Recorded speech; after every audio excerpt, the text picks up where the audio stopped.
This is a particular conversation that has come about because of the question that we get asked quite frequently. And that is, how do I get paid to speak? How do I break out of free speaking and get paid?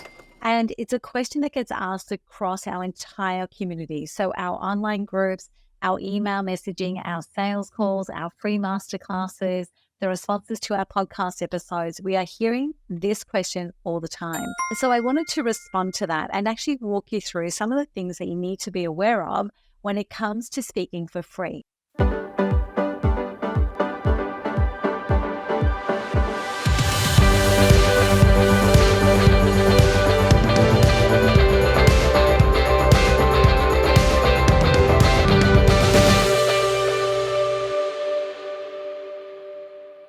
Welcome to episode 39 of the Speaker Driven Business Podcast. And this is a particular conversation that has come about because of the question that we get asked quite frequently. And that is, how do I get paid to speak?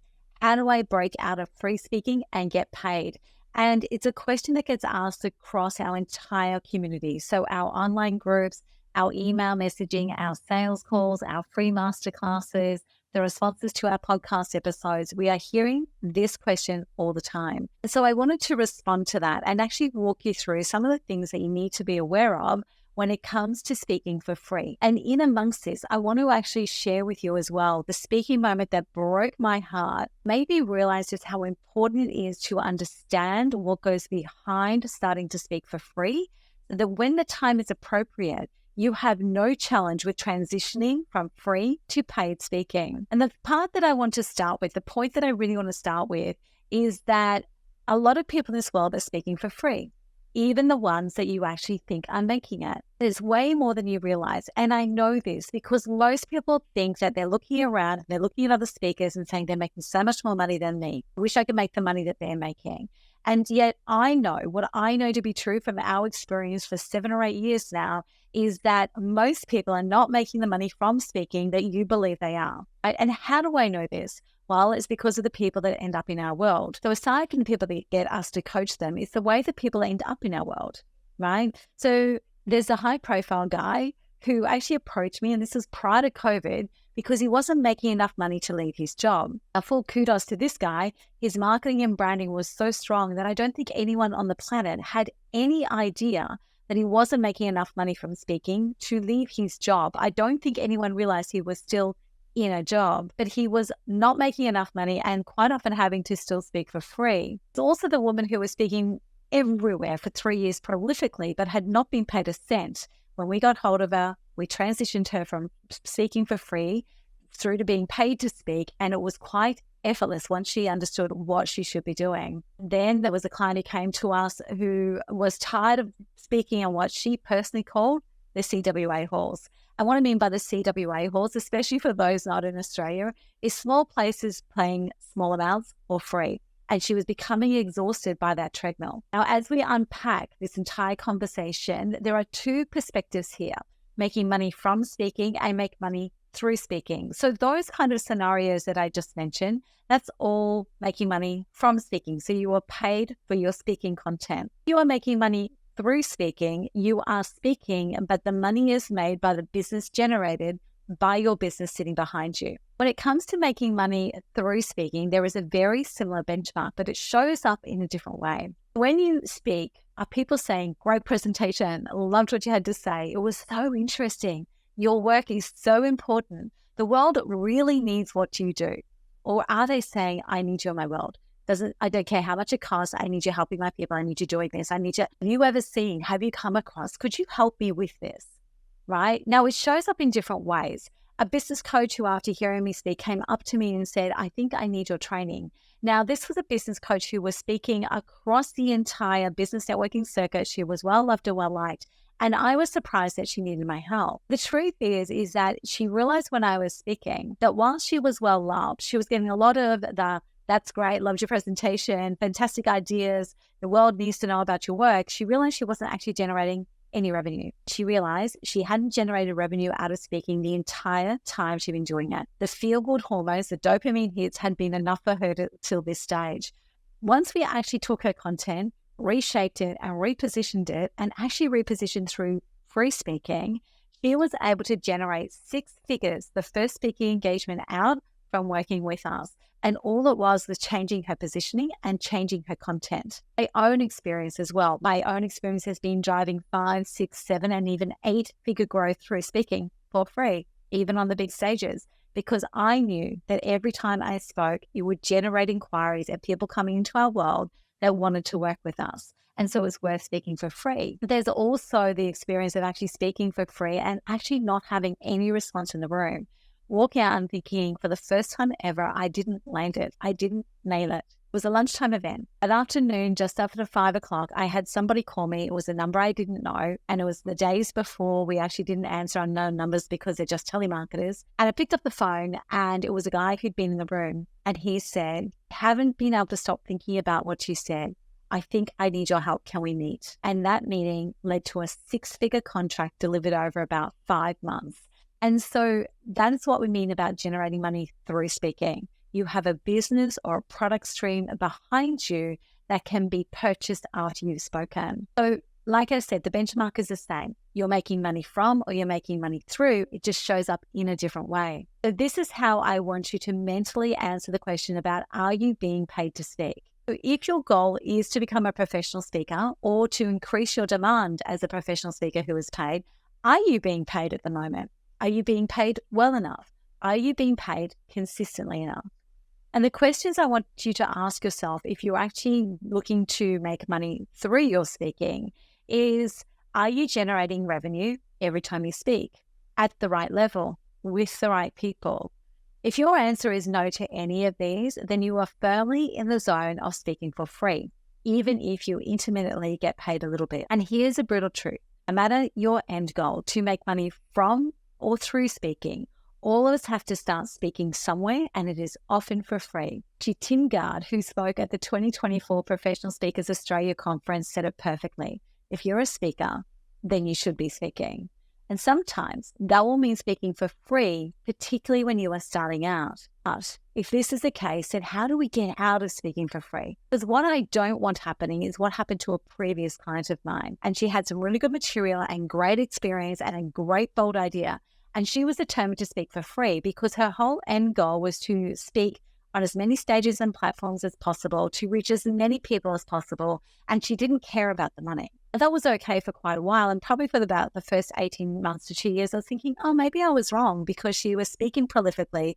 She was getting better with every delivery. She was getting more and more demand. And I thought, oh, maybe that was wrong. Maybe she was right. Until one day I was at an event and she was actually the opening keynote speaker and she nailed it. She had improved so much because guess what? She was speaking in the arena, not in her imagination. And she'd become really, really good.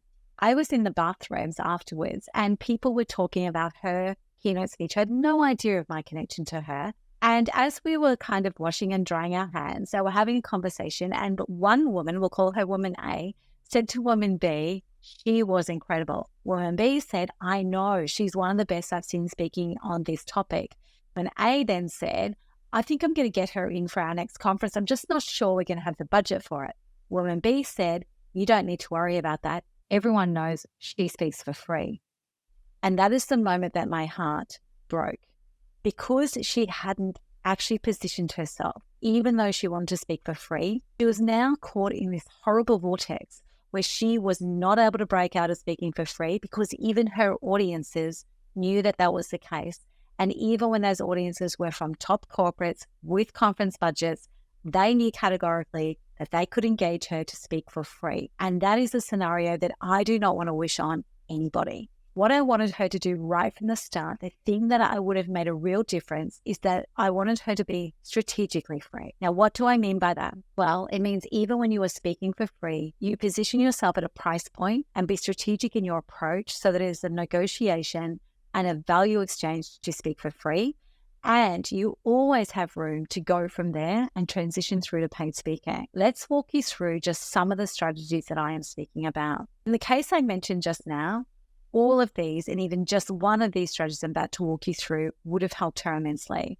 And these apply to both money from and money through speaking. You need to always strategically position value even if you never intend to be paid directly for your speaking. The first one is the free rolling start. Now, this is where you position your fee somewhere between $3,000 and $5,000 per speech, depending on your background and your credibility before speaking. But know what you will exchange a lower or no fee for. For example, they have a photographer. Would you be able to brief them on 3 key shots that you would like to have from them? Are they videoing the event? Can you have a copy of the video footage? Would you give them a brief of just 2 or 3 shots that you would like them to include in that video footage? If they don't have a photographer or a videographer, can you bring your own photographer or videographer into the room? Can you solicit testimonials from the audience? Are there key introductions that you would like made? Is there trade show stands available? Are there networking events where you would like to attend? Are you able to sell your books in if you have books? And you have their attendee or their delegate list. Now, one thing I will say with that one, always make sure you have this before you go on the stage or onto the platform. I have got so many clients and previous clients who have had attendee or delegate list promised who never received them. So the whole thing is that you must have that list 24 hours before you speak. So that's the first one, the free rolling start. And what that means is it looks now like you are negotiating. So this is your position, this is your value. However, in return for this, you're more than happy to meet their budget constraints, right? So that's number one. Second strategy is the free because it's new. Now, we use this in a much larger strategy for our emerging speakers that we work with, but this can be as simple as, hey, I've got new content and I'm looking for 5 stages to test it on. Or it can be, hey, this is my next shift, which is when you're transitioning from what people may know you about. So for example, touch base with someone, catch up with what they're doing, and then share with them what the moves that you're making. So I know that we came to know each other and I was this sort of person doing this sort of work. This is my next evolution and I've just moved into the space of speaking. What I've put together is what I think is my first signature speech. And I do believe it's going to become one of my key signature speeches moving forward. But I would love to be able to deliver it in front of some live audiences. Would you be up for that? So there's a whole heap of ways that we position that. But it's basically, hey, I've got new content I'd like to test, or this is my next shift. Put bumpers around it. And what I mean by that is just say, I've got 5 spaces only that I can do this for. It's in July only, it's the next 3 months only, whatever it might be. So put some bumpers around it so that it's a finite resource. Your free speaking becomes a finite resource.